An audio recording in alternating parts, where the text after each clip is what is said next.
I'm Louisa Wilcox. This is Let's Get Wealthy. I hope to bring to you some interesting insights into business, life, and money. Thank you for listening. Why, hello and welcome back. It's 2024. Where on earth did last year go? Hasn't it been crazy? We are already halfway through January, and I don't know about you, but it's taken me so long to actually get back into the year and to leave my Christmas bubble that we had. I actually took 2 full weeks off for the first time in I don't know how long. I literally didn't open my laptop. It was a little bit of a minefield when I did open it up again in January, but you know what? It was wonderful. I have to say, I'm not really at the moment still in the work mood, but slowly getting there. Things are getting busier and my diary is hectic. But this year, I'm being a lot more conscious in how I'm spending my time. So, with that in mind, I really want to talk to you all about New Year goal setting because I think it's so important that we all look at where we're going for the year and what we're doing. But one thing I'd love you to do, actually look back if you haven't already and reflect on 2023. I would love you to write down everything that went really well and things that didn't go quite so well. Because it's okay when things don't go to plan. You know, I've been very open in this whole podcast about how my year went. You know, January 2023, I went on a strategy day with someone, a full VIP strategy day, and mapped out the entire year. About 2 weeks later, we found out that my son needed a double hip reconstruction, and then he was home with me most of the year, had his double hip reconstruction in June. I literally couldn't even leave the house because he wasn't allowed in the car, and the wheelchair we were given by the hospital was so heavy I struggled to push it. Literally, I physically struggled to push it. So we were home for 6 weeks before we went back into hospital. You can imagine in this time, I wasn't really able to do much and I really wasn't able to work. But the silver linings of it is actually I set up my membership because of this. And some of the people in there have actually made some huge life-changing decisions within their life and their business, and it's absolutely fantastic because they are on their way to building their wealthy life, which is what I'm all about. It's not just about the money, it's about building the life that you want to be living, and they are doing that since being in there. It also, you know, I really pushed myself to get this podcast out as well. So there are things that sometimes don't quite go to plan, but actually when we look back, we need to look at the silver linings and the impact that they made and what came of that. It's okay when things don't quite go to plan. So really reflect on 2023. What went well? What didn't go so well? And please congratulate yourself on getting through the year. Congratulate and celebrate all of your achievements and everything you did because you made it and you're still going. So well done you, and I'm so proud of you. So what do you need to do for 2024?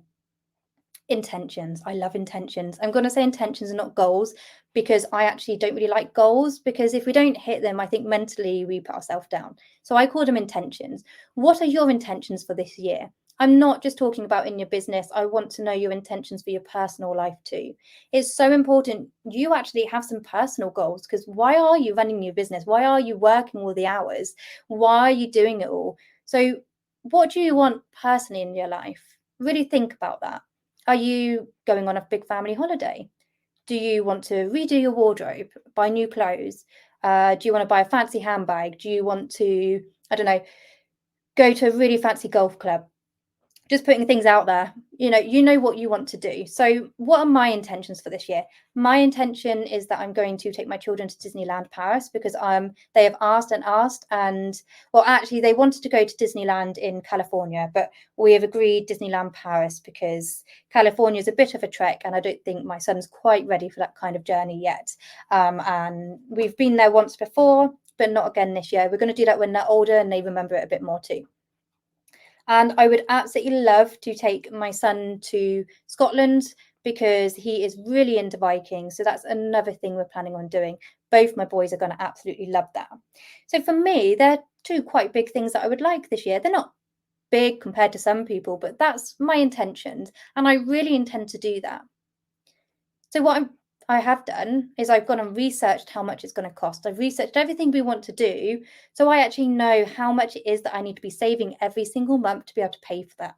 And that's what you need to go and do as well. Really think about what you want to be doing this year so you can figure out how much it's going to cost and you can actually create a plan around that. And what that will do is it's going to help you focus on what you're doing. It's going to help you focus on your money. Because when you give every pound a purpose, you're going to find it so much easier putting that money aside for that thing. It's like having it on your vision board. When you know where you're going and where you're heading, it is so much easier for you to get there. It's a blueprint for what your intentions are, or a map, then, if you want to say. And setting the financial foundations is going to help you with that. So really think about what you want to do this year.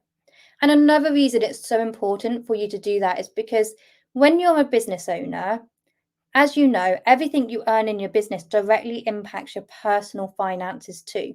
When you know how much you need in your personal your spending plan, you can really think about how many sales you need and where you need to be going within your business. You also, on top of this, need to make sure you are setting some business intentions.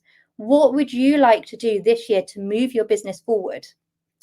Now think, is there a new course that you know is going to support and help you? Do you need a one-to-one mentor who's going to help you, a coach? What is the thing that you need to push your business forward?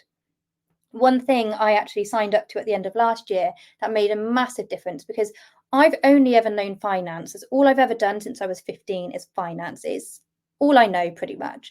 But obviously running a business, we need to know so much more than that. It's not just finance. It's not what we're the expert in. You need to know marketing. You need to know how to build the websites. You need to be able to get out there and be visible. You also need to know how to sell. So I actually signed up to learn how to sell. And it made a massive impact, not necessarily in the amount of sales that I brought in, but actually my confidence in talking to people and my offerings. So really think about what's going to push your business forward and how it's going to help. Because it might not be a financial gain, but it could be a confidence gain. It could be a gain within yourself. Something else I would love you to do is really think about how you're wanting to be in yourself this year. How are you wanting to be present? What are you going to do for you? What are you going to do to help you live your wealthy life?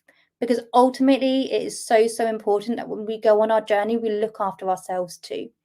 Now, from the beginning of January, I have started running again. I actually managed to do 5K last Saturday, which I'm so, so proud about.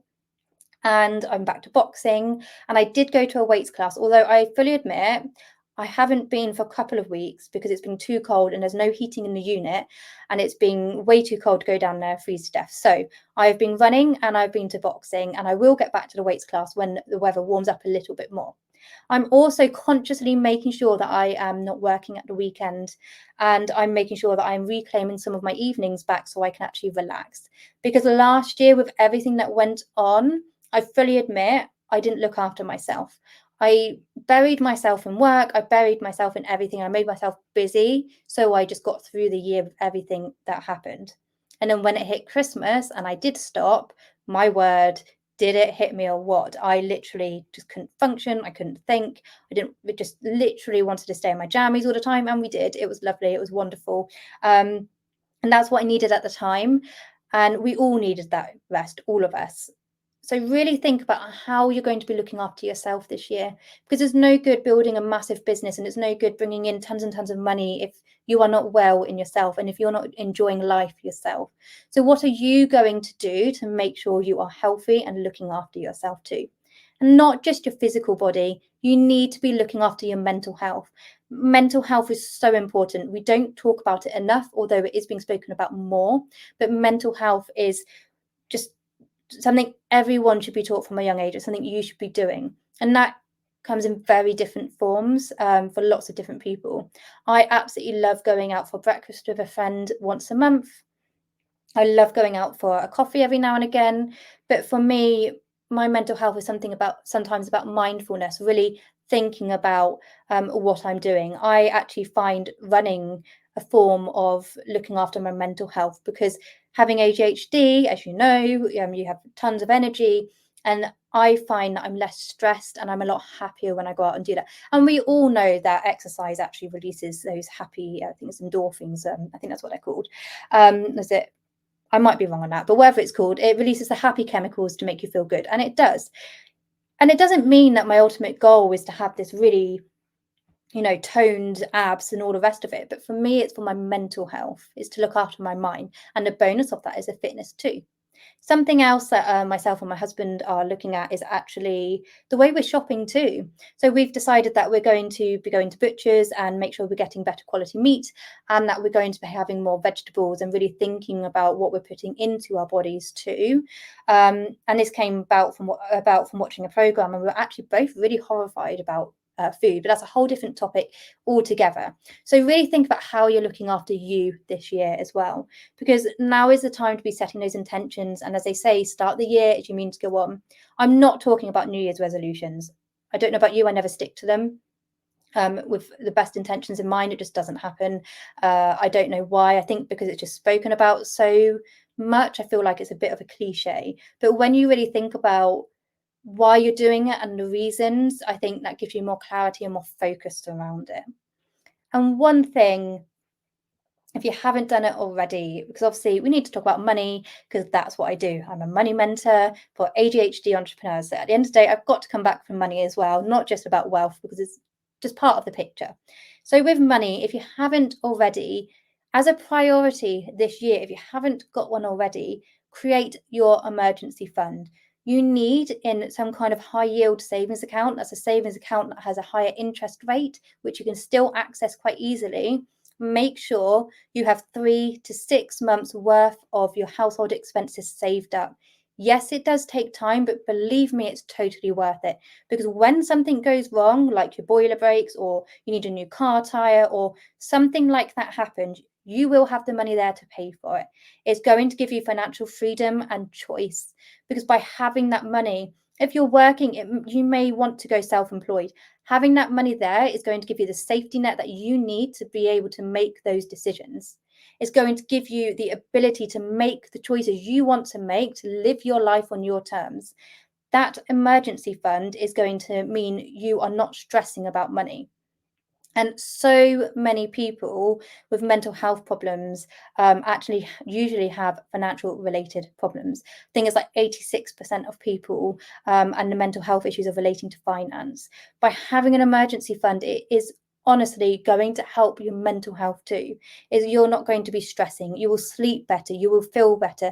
Just having that safety net there is going to make such a difference to the way you live your life and the way you view things as well. And yes, it does take time to build up. I'm going to be realistic about that with you, but it's so worth it. So start creating that, start putting the money aside.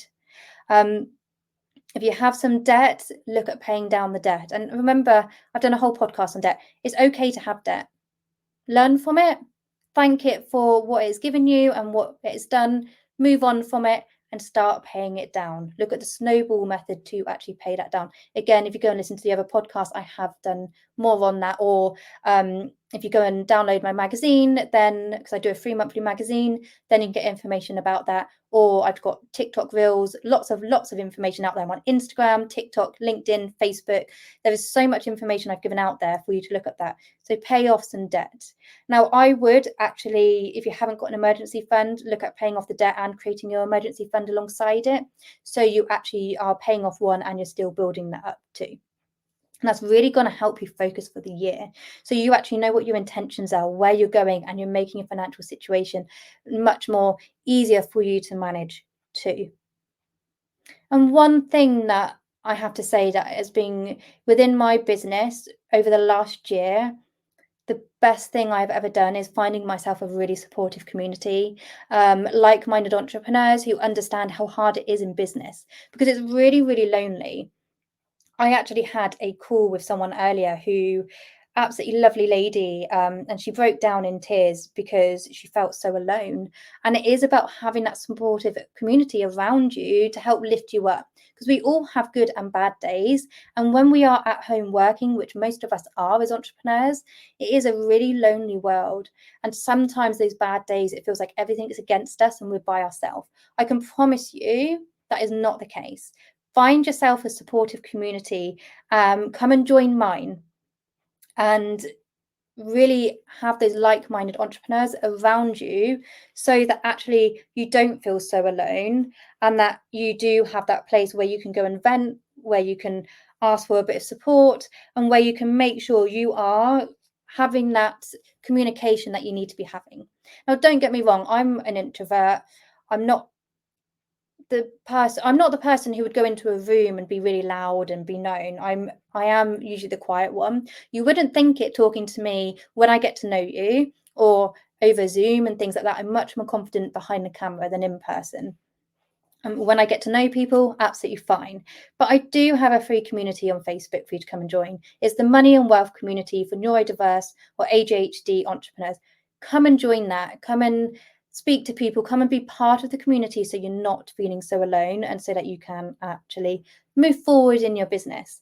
And I actually think when you put those steps down to actually going ahead in 2024, it's going to make a real difference in how you're feeling about yourself and what you're doing. And having that supportive community around me, especially with everything that happened last year, was absolutely vital for me to keep things going. And it's amazing when you make those small changes, how it feels for you. And I wanted to share this with you today and give you that little bit of New Year goal setting information, because it's the way that you move forward and the changes that you make that have the biggest impact. And I really feel like if you put those down on paper and really think about them whilst we're doing this in January, because we all are, it's really going to help you have the focus that you need to actually move on and go forward. And I think it's a great way to start the month as well. Like I say, we're mid-Jan. I think so many people we're all finally getting back to it. Our children are back to school. We're finally focusing on more. The diary's booking up, and we know we've got lots and lots that we need to be getting on. And it's really, really exciting. And I'm so excited for you too. So make sure you're putting those foundations in place. You're writing them down so you know exactly where you're going. Now, I'm going to leave this here this week. Thank you so much for tuning in and listening. And I can't wait to get the next episode out with you. I've got my Let's Chat Money episode coming out for you soon, which is the bonus episodes in this podcast. And you can go and listen to them too. And I will get those uploaded as soon as possible. Now, have an absolutely wonderful day. Thank you for tuning in. Please, if you do listen to this, give me a review. Let me have some feedback so I know exactly what you think of the podcast. Give me some suggestions if you want to know about anything. Contact me. I'm absolutely love it when people contact me and they talk to me about what I'm doing. So I know there's people out there listening, and having the feedback and the reviews is massively supportive to me and what I'm doing, and it really helps me create the content and move forward with this podcast, and I want to keep bringing it to you. So I'd absolutely love it if you could do that for me, and I will be back with you soon. Have a wonderful day, and I'll catch you all later. Bye.